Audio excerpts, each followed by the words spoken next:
Let's take a look at designing effective networks. Networks, councils, teams are not a new idea in business.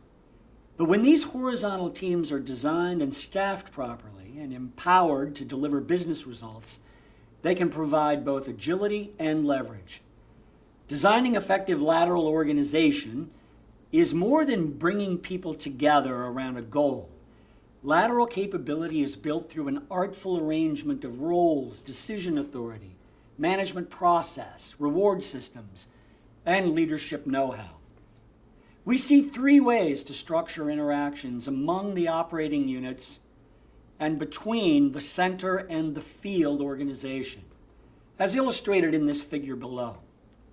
On the left, we see point-to-point interactions that usually result from strong personal networks and good working relationships. But these are not sufficient to make the right connections. To address this, many organizations create centers of expertise or center-based groups tasked with leading global initiatives and moving information and ideas and talent across the operating units. This often turns into a hub and spoke system, illustrated in the middle figure. But these center groups tend to become bottlenecks, with all information flowing through corporate, with little of the energy or speed harnessed in the inherent peer-to-peer contact that happens. The network on the right combines the best of both of these models.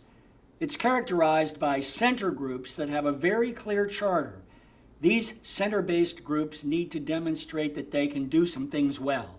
Listen and connect, lead internal and external research, find and share knowledge, turn data into actionable insights, and connect operating units together. They need to build infrastructure, use the scale of the company to invest in shared systems, databases, service platforms, remove obstacles so the operating units can focus.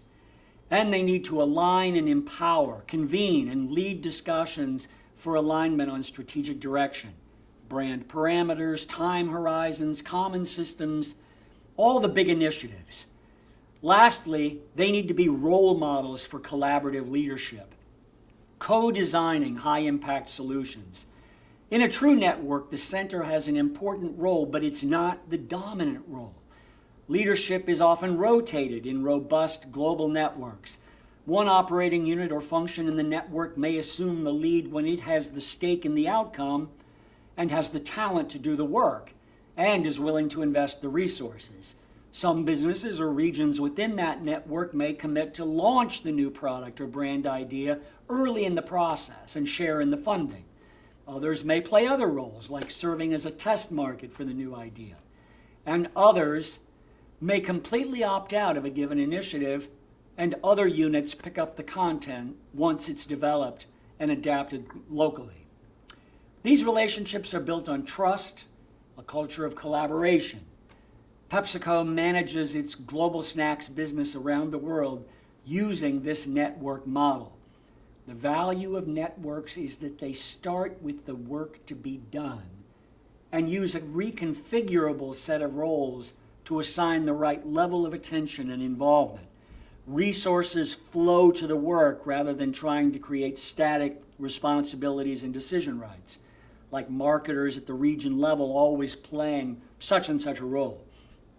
The responsibilities go with the role, the one that is playing in a given initiative.